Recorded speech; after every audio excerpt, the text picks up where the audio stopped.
ನೀವೇನು ನಮ್ಮ ಚಾನಲ್ಸ್ಗೆ ಸಬ್ಸ್ಕ್ರೈಬ್ ಆಗಿಲ್ಲ ಅಂದರೆ ಈ ಕೂಡಲೇ ಸಬ್ಸ್ಕ್ರೈಬ್ ಬಟನನ್ನು ಒತ್ತಿ, ಹಾಗೆ ಪಕ್ಕದಲ್ಲಿರುವ ಬೆಲ್ ಐಕಾನ್ನ ಕ್ಲಿಕ್ ಮಾಡಿ. ಫಸ್ಟ್ ಕಾರ್ಡ್ 6 ಆಫ್ ಸ್ವಾರ್ಡ್ಸ್ ಬಂದಿದೆ. ಮೇ ಬಿ ತುಂಬ ಕ್ರೇಜ್ ಇರ್ಬೋದು ನಿಮಗೆ ಗೇಮ್ಸ್ ಬಗ್ಗೆ, ಆಟಗಳ ಬಗ್ಗೆ. ಬೈಯಿಂಗ್ ಪ್ಲೇ ಸ್ಟೇಷನ್ಸ್ ಅಂತ ತೋರಿಸ್ತಾ ಇದೆ ಕಾರ್ಡಲ್ಲಿ.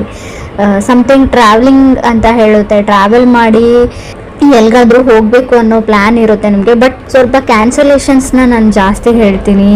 ಥಿಂಕಿಂಗ್ ಆಫ್ ಪಾಸಿಬಿಲಿಟೀಸ್ ಅಂತ ಹೇಳುತ್ತೆ. ರೀಲೊಕೇಟ್ ಆಗಲ್ಲ, ನೀವು ಥಿಂಕ್ ಮಾಡ್ತೀರಾ ನಾನು ರೀಲೊಕೇಟ್ ಆಗಲ್ಲ, ಶಿಫ್ಟ್ ಆಗಲ್ಲ, ಮನೆ ಚೇಂಜ್ ಮಾಡಲ್ಲ, ಮೂವ್ ಆಗಲ್ಲ, ಬೇಡವಾ, ಮೇ ಬಿ ಫಾರಿನ್ ಲ್ಯಾಂಡ್ ಅಥವಾ ಬೇರೆ ಸ್ಟೇಟ್ಗೆ, ಊರಿಂದ ಊರಿಗೆ ಅಂತ ಹೇಳ್ತಾ ಸ್ವಲ್ಪ ಟೈಮ್ ತಗೊಳುತ್ತೆ. ಮನೆಯವರಿಂದ ನಿಮ್ಮನ್ನು ದೂರ ಮಾಡುತ್ತೆ, ಫ್ಯಾಮ್ಲಿಯಿಂದ ಅಂತ ಹೇಳುತ್ತೆ. ಸೊ ಮೇಜರ್ ಇಂಡಿಕೇಶನ್ ಏನಂದರೆ ನೀವು ಯಾವ ಪ್ಲೇಸಲ್ಲಿ ಇದ್ದೀರಾ, ತುಂಬ ಜನ ಆ ಪ್ಲೇಸಲ್ಲಿ ಇರಲ್ಲ. ಸೊ ಲವ್ ಲೈಫ್ ರೀಡಿಂಗ್ ಇದೆ, ಬಟ್ 6 ಆಫ್ ಸ್ವಾರ್ಡ್ಸ್ ಇರೋದ್ರಿಂದ ಪ್ಲೇಸ್ ಚೇಂಜ್ ಆಗುತ್ತೆ ಅಂತ ಹೇಳ್ಬೋದು. ಸೊ ಏನೋ ರೀಇನ್ವೆಂಟ್ ಥರ ಆಗುತ್ತೆ. ನಿಮ್ಮ ಪಾರ್ಟ್ನರಿಂದ ನೀವು ದೂರ ಆಗ್ಬೋದು ಅಥವಾ ಅವ್ರ ಹತ್ರನೂ ಆಗ್ಬೋದು ಕೆಲವರಿಗೆ. ಚೇಂಜಿಂಗ್ ಆಫ್ ಪ್ಲೇಸ್ ಹೇಳುತ್ತೆ. 6 ಆಫ್ ಸ್ವಾರ್ಡ್ಸ್ ಅಂದರೆ ಏನು, ಒಂದು ನಿಮಗೆ ಪಾರ್ಟ್ನರ್ ಮೇಲೆ ಒಂಥರ ಕಿರಿಕಿರಿ ಮಾಡ್ತಾರೆ, ಪದೇ ಪದೇ ಕಾಲ್ ಮಾಡಿ, ಪದೇ ಪದೇ ಮೆಸೇಜ್ ಮಾಡಿ, ಅದರ್ ಪರ್ಸನ್ ಅಂತ ಅನ್ನಿಸ್ಬೋದು. ಅಥವಾ ಅದರ್ ಪರ್ಸನ್ಗೆ ನೀವು ಆ ಥರ ಮಾಡ್ತೀರಾ ಅಂತ ಕೂಡ ಅನ್ಸ್ಬೋದು 6 ಆಫ್ ಸ್ವಾರ್ಡ್ಸ್ ಇರೋದ್ರಿಂದ. ಸೆಕೆಂಡ್ ಕಾರ್ಡ್ ನನಗೆ 5 ಆಫ್ ಪೆಂಟಿಕಲ್ಸ್ ಬಂದಿದೆ. ಮೇ ಬಿ ತುಂಬ ಇನ್ವೆಸ್ಟ್ ಮಾಡಿದ್ದೀರಾ ಟೈಮ್ ಆ್ಯಂಡ್ ಮನಿ ರಿಲೇಷನ್ಶಿಪ್ಗೆ ಅಂತ ಅನಿಸುತ್ತೆ ಕೆಲವರು. ಬಟ್ ನೀವು ಅಂದ್ಕೊಂಡಂಗೆ ಏನೂ ಆಗ್ತಾ ಇಲ್ಲ ಅಂತ ಕೂಡ ಅನ್ನಿಸ್ತಾ ಇದೆ. ಹಣ ಹೋಯಿತು, ಟೈಮ್ ಹೋಯಿತು, ತುಂಬ ಡೇಟ್ ಮಾಡಿದ್ದೀರಾ ಆ ಪರ್ಸನ್ನ. ಬಟ್ ಅಂಡರ್ಸ್ಟ್ಯಾಂಡಿಂಗ್ ಏನೂ ಬೆಳೆದೇ ಇಲ್ಲ, ಅವ್ರು ನನ್ನನ್ನು ಅರ್ಥನೇ ಮಾಡ್ಕೊಂಡಿಲ್ಲ. ಏನು ಹೀಗೆ ಆದರೆ ಹೇಗೆ, ಮುಂದೆ ಫ್ಯೂಚರು ಭವಿಷ್ಯ ಹೇಗೆ ಅಂತ ಥಾಟ್ಸ್ ಸ್ಟಾರ್ಟ್ ಆಗುತ್ತೆ ನಿಮಗೂ ಅಥವಾ ಅದರ್ ಪರ್ಸನ್ ಅಂದರೆ ನೀವು ಕನೆಕ್ಟ್ ಆಗಿರೋ ವ್ಯಕ್ತಿ. ಮೇ ಬಿ ನೀವು ಮದುವೆನೇ ಆಗಿರ್ಬೋದು ಅಥವಾ ರಿಲೇಷನ್ಶಿಪ್ಪಲ್ಲಿರ್ಬೋದು, ಕಮಿಟ್ ಆಗಿರ್ಬೋದು. ಥರ್ಡ್ ಕಾರ್ಡ್ ಕಿಂಗ್ ಆಫ್ ಸ್ವಾರ್ಡ್ಸ್ ಬಂದಿದೆ. ಕೆಲವರು ಕಿಂಗ್ ಆಫ್ ಸ್ವಾರ್ಡ್ಸ್ ಅಂದರೆ ಯಾವುದೋ ಒಬ್ಬ ವ್ಯಕ್ತಿನ ನಿಮ್ಮ ಲೈಫಿಂದ ಕಟ್ ಆಫ್ ಮಾಡ್ತೀರಾ ನೀವು. ಚೇಂಜ್ ಅಂತ ಹೇಳ್ತೀನಿ. ತುಂಬ ಕಾನ್ಫಿಡೆನ್ಸ್ ಇರುತ್ತೆ. ಮೇ ಬಿ ಕೆಲವ್ರಿಗೆ ಈ ಥರ ಹೇಳ್ತೀನಿ ಅಂತ ತಪ್ಪು ತಿಳ್ಕೊಬೇಡಿ. 5 ಇಯರ್ಸಿಂದ ಮದುವೆ ಆಗಿರೋರು ಕೂಡ ಸಪ್ರೇಟ್ ಆಗುವಂಥ ಚಾನ್ಸಸ್ ಇದೆ. ಮದುವೆ ಆಗಿ 5 ಇಯರ್ಸ್ ಆದರೂ ಸಪ್ರೇಟ್ ಆಗ್ತೀರಾ, ಡಿವೋರ್ಸ್ಗೆ ಅಪ್ಲೈ ಮಾಡ್ತೀರಾ ಕೆಲವರು. ಪೇಷನ್ಸ್ ಇಸ್ ಎ ಕೈ. ಸ್ಪೀಚ್ ಬಗ್ಗೆ ಹೇಳ್ತೀನಿ ನಾವು. ನೀವು ಹೇಗೆ ಮಾತಾಡ್ತೀರಾ ಅದ್ರ ಬಗ್ಗೆ ಹುಷಾರಾಗಿರಿ. ಅಲ್ಲ ಏನಾದರೂ ಆಗಲಿ ನಾನು ದೂರ ಆಗೋಕ್ಕೂ ರೆಡಿ ಇದ್ದೀನಿ ಅನ್ನೋ ಹಾಗಿದ್ರೆ ಮಾತ್ರ ಜಗಳ ಮಾಡ್ಕೊಳ್ಳಿ. ಸಣ್ಣ ಪುಟ್ಟ ಜಗಳ ನಿಮ್ಮನ್ನು ಬೇರೆ ಮಾಡುತ್ತೆ. ಆದಷ್ಟು ಮಾತಾಡದೆ ಇದ್ಬಿಡಿ ಅಂತ ನಾನು ಹೇಳ್ತೀನಿ. ಫೋರ್ತ್ ಕಾರ್ಡ್ ನನಗೆ 9 ಆಫ್ ಸ್ವಾರ್ಡ್ಸ್ ಬಂದಿದೆ. ಆಂಗ್ಸೈಟಿ, ತುಂಬ ಆತಂಕ, ಸ್ಟ್ರೆಸ್ಸು, ಡಿಪ್ರೆಷನ್ಗೆ ಹೋಗ್ಬೋದು ನೀವು 9 ಆಫ್ ಸ್ವಾರ್ಡ್ಸ್ ಅಂದರೆ. ಆಲ್ಮೋಸ್ಟ್ ಕೆಲವ್ರದ್ದು ಸಪ್ರೇಷನ್ ಲೆವೆಲಿಗೆ ಬಂದು 9 ಆಫ್ ಸ್ವಾರ್ಡ್ಸು ಕೆಲವ್ರದ್ದು ಭಯ ಆಗೋಕ್ಕೆ ಶುರುವಾಗ್ಬಿಡುತ್ತೆ. ನಾನು ಯಾಕೆ ಇಷ್ಟು ಚಿಕ್ಕ ವಿಷಯಕ್ಕೆ ಜಗಳ ತಗೊಂಡೆ, ನಾನು ದೂರ ಆಗ್ತಾ ಇದ್ದೀನಿ ಅಂತ. ಸೊ ನಾನು ಮುಂಚೆನೇ ಇಂಡಿಕೇಶನ್ ಕೊಡ್ತಾ ಇದ್ದೀನಿ, ಸುಮ್ಮನಿದ್ದು ಬಿಡಿ. ಫಿಫ್ತ್ ಕಾರ್ಡ್ ನನಗೆ 7 ಆಫ್ ಕಪ್ಸ್ ಬಂದಿದೆ. ಸೊ ನಿಮಗೆ ಯಾರೋ ಮೋಸ ಮಾಡ್ತಾ ಇದ್ದಾರೆ. 7 ಆಫ್ ಕಪ್ಸ್ ಮೀನ್ಸ್ ನೀವು ಕನೆಕ್ಟ್ ಆಗಿರೋ ವ್ಯಕ್ತಿ ಚೀಟ್ ಮಾಡ್ತಾ ಇದ್ದಾರೆ ಅಂತ ಅರ್ಥ ಆಗುತ್ತೆ. ಮೋಸ ಮಾಡ್ತಾ ಇದ್ದಾರೆ ನಿಮಗೆ ಅಂತ ಕೂಡ ಕಾರ್ಡ್ ಹೇಳ್ತಾ ಇದೆ. ಅಬ್ಸರ್ವ್ ಮಾಡಿ, ಹುಷಾರಾಗಿರಿ. ಅವ್ರು ಬಣ್ಣದ ಮಾತಿಗೆ ಮಳ್ಳಾಗಬೇಡಿ ಅಂತ ಹೇಳ್ತೀನಿ. ಈ ರಿಲೇಷನ್ಶಿಪ್ಗೆ ನಿಮಗೆ ರಿಲೇಟಿವ್ಸ್ ಕಡೆಯಿಂದನೂ ಬರ್ಬೋದು, ಮದುವೆ ಫಿಕ್ಸ್ ಆಗೋ ಲೆವೆಲಿಗೆ ಇರ್ಬೋದು, ಆಲ್ರೆಡಿ ಎಂಗೇಜ್ಮೆಂಟ್ ಆಗಿರ್ಬೋದು. ಬಟ್ ಅವ್ರು ಹೇಳಿರೋದೆಲ್ಲ ಸುಳ್ಳು ಕಾರ್ಡ್ ಹೇಳ್ತಾ ಇದೆ. ಎಲ್ರಿಗೂ ಅನ್ವಯಿಸುತ್ತೋ ಇಲ್ವೋ ಗೊತ್ತಿಲ್ಲ, ಬಟ್ ಕೆಲವರಿಗೆ ಖಂಡಿತವಾಗ್ಲೂ. 6th ಕಾರ್ಡ್ ನನಗೆ ಪೇಜ್ ಆಫ್ ಸ್ವಾರ್ಡ್ಸ್ ಬಂದಿದೆ. 7th ಕಾರ್ಡ್ 7 ಆಫ್ ಪೆಂಟಿಕಲ್ಸ್ ಬಂದಿದೆ. ನೀವು ತುಂಬ ಟ್ರೈ ಮಾಡಿದ್ದೀರಾ, ಯುವರ್ ಬೆಸ್ಟ್ ವೇಟ್ ಮಾಡಿದ್ದೀರಾ, ಎಲ್ಲ ಮಾಡಿದ್ದೀರಾ. ಬಟ್ ಕಂಟ್ರೋಲ್ ಮಾಡೋಕೆ ಆಗ್ತಾ ಇಲ್ಲ ನಿಮಗೆ. ಯಾರನ್ನು ಚೂಸ್ ಮಾಡಲಿ ಅಥವಾ ಯಾರನ್ನು ಬಿಡಲಿ ಅನ್ನೋ ಲೆವೆಲಿಗೆ. ಆ ರಿಲೇಷನ್ಶಿಪ್ಪಲ್ಲಿ ಇರೋಕ್ಕೂ ನೀವು ತುಂಬ ಟ್ರೈ ಮಾಡಿದ್ರಿ. ಮದುವೆ ಆಗಿ ತುಂಬ ವರ್ಷ ಆಯಿತು, ಇವಾಗ ಬಿಡೋಕ್ಕೂ ಆಗಲ್ಲ.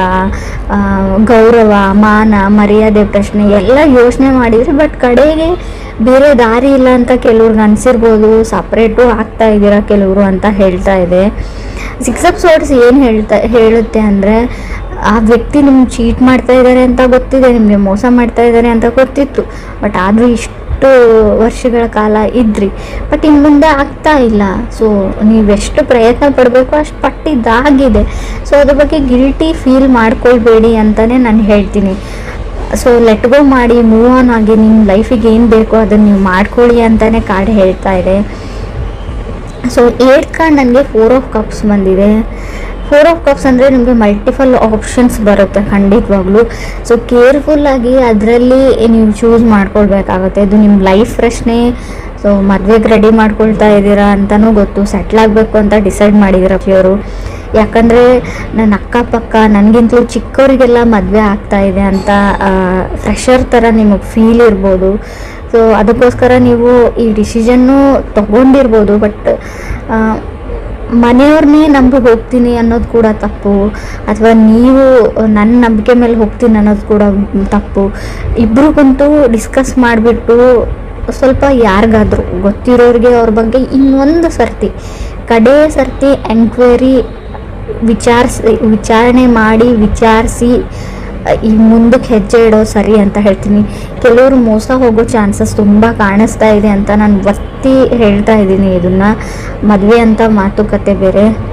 ಇನ್ನು ಕೆಲವ್ರಿಗೆ ನಾನು 9th ಕಾರ್ಡ್ ನನಗೆ ಏಸ್ ಆಫ್ ಕಪ್ಸ್ ಬಂದಿದೆ. ಯಾರನ್ನು ನಿಮ್ಮ ಲೈಫಲ್ಲಿ ಅಲೋವ್ ಮಾಡ್ಕೊಳ್ತೀರಾ ಅನ್ನೋದು ಕೂಡ ನಿಮ್ಮ ಮೇಲೆ ಬಿಟ್ಟಿರೋ ವಿಚಾರ ಅಂತ ನಾನು ಹೇಳ್ತೀನಿ. ಆಪ್ಷನ್ಸ್ ತುಂಬ ಇದೆ, ತುಂಬ ಕಾಂಪ್ಲಿಕೇಟೆಡ್ ಲವ್ ಅಂತ ಅನಿಸುತ್ತೆ. ನೀವು ಪ್ರೀತಿನ ಹುಡ್ಕೊಂಡು ಹೋಗಬೇಡಿ, ಅದಾಗದೇ ನಿಮ್ಮ ಹತ್ರಕ್ಕೆ ಬರುತ್ತೆ ಅಂತಲೂ ಕಾಡೇ ಹೇಳ್ತಾ ಇದೆ. ಕೆಲವ್ರಿಗೆ ಪಾಸ್ಟಲ್ಲಿ ನೀವು ತುಂಬ ಚೆನ್ನಾಗಿ ಹ್ಯಾಂಡಲ್ ಮಾಡಿದ್ದೀರಾ, ಬಟ್ ಎಲ್ಲನೂ ಕಾಂಪ್ಲಿಕೇಟೆಡ್ ಆಗಿ ನಿಮಗೆ ಔಟ್ಪುಟ್ ಬಂದಿದೆ, ಯಾವುದನ್ನು ನೀವು ಸಾಲ್ವ್ ಮಾಡೋಕ್ಕಾಗಲ್ಲ. ಕೆಲವ್ರಿಗೆ ನಾನು ಏಸ್ ಆಫ್ ಕಪ್ಸ್ ಇರೋದ್ರಿಂದ ನೀವು ಸಿಂಗಲ್ ಆಗಿರೋರು ಖಂಡಿತವಾಗ್ಲೂ ನೋ ಮೋರ್ ಸಿಂಗಲ್ ಅಂತ ತೋರಿಸ್ತಾ ಇದೆ. ಖಂಡಿತವಾಗ್ಲೂ ನೀವು ಕಪಲ್ಸ್ ಆಗ್ತೀರಾ, ಪೇರ್ ಆಗ್ತೀರಾ. ಮದುವೆಗೆ ವೇಟ್ ಮಾಡ್ತಾ ಇದ್ದರೆ ಖಂಡಿತವಾಗ್ಲೂ ನಿಮ್ಮ ಮದುವೆ ಫಿಕ್ಸ್ ಆಗೋ ಎಲ್ಲ ಪಾಸಿಬಿಲಿಟೀಸು ಕಾರ್ಡಲ್ಲಿ ತೋರಿಸ್ತಾ ಇದೆ. ಏನು ಅಂದರೆ ಮೇ ಬಿ ನೀವು ಸ್ಟೂಡೆಂಟ್ಸ್ ಇದ್ದರೆ ನಿಮ್ಮ ಫ್ಯಾಮ್ಲಿಯಿಂದ ದೂರ ಹೋಗಿ ಹೈಯರ್ ಎಜುಕೇಷನ್ನ ಮಾಡ್ಬೋದು. ಬಟ್ ನಿಮ್ಮ ಪ್ರೀತಿ ಪಾತ್ರನ, ನಾನು ಲವ್ ಅಂದರೆ ರಿಲೇಷನ್ಶಿಪ್ ಅಂದರೆ ಹುಡುಗ ಹುಡುಗಿ ಅಥವಾ ಹೆಣ್ಣು ಗಂಡು ಮತ್ತೇನೇ ಇರುತ್ತೆ ಅಂತ ಹೇಳಲ್ಲ. ಮೇ ಬಿ ನೀವು ಯಾರನ್ನ ತುಂಬ ಪ್ರೀತಿಸ್ತೀರಾ ಅವರಿಂದ ಸ್ವಲ್ಪ ದೂರ ಹೋಗಬೇಕಾಗುತ್ತೆ ಅಂತ ರೀಡಿಂಗ್ ಹೇಳ್ತಾ ಇದೆ. ರೀಲೋಕೇಟ್ ಆಗ್ಬೋದು ನೀವು ಅಂತ. ಸೊ ಕೆಲವ್ರಿಗೆ ಬೇಸಿಕಲಿ ರಿಲೇಷನ್ಶಿಪ್ಪಲ್ಲಿ ತುಂಬ ಬೇಗ ಬೀಳುವಂಥ ಚಾನ್ಸಸ್ ಇದೆ. ಫಾಲಿನ್ ಇನ್ ಲವ್ ಅಂತ ಕೂಡ 7 ಆಫ್ ಕಪ್ಸ್ ಇರೋದ್ರಿಂದ, ಅದು 5th ಪ್ಲೇಸಲ್ಲಿ ಸೆವೆಂತ್ ಕಾರ್ಡ್ ಬಂದರೆ, 7 ಆಫ್ ಕಪ್ಸ್ ಬಂದರೆ, ನಾವು ಪೇಜ್ ಆಫ್ ಸಾರ್ಟ್ಸ್ ಮಧ್ಯೆ ಬಂದರೆ ಖಂಡಿತವಾಗ್ಲೂ ಅಷ್ಟೇ ಬೇಗ ಬ್ರೇಕಪ್ ಮಾಡ್ಕೊಳ್ಳೋವಂಥ ಚಾನ್ಸಸ್ ಇದೆ. ಸೊ ನಿಧಾನವೇ ಪ್ರಧಾನ ಅಂತ ಹೇಳ್ತೀವಿ.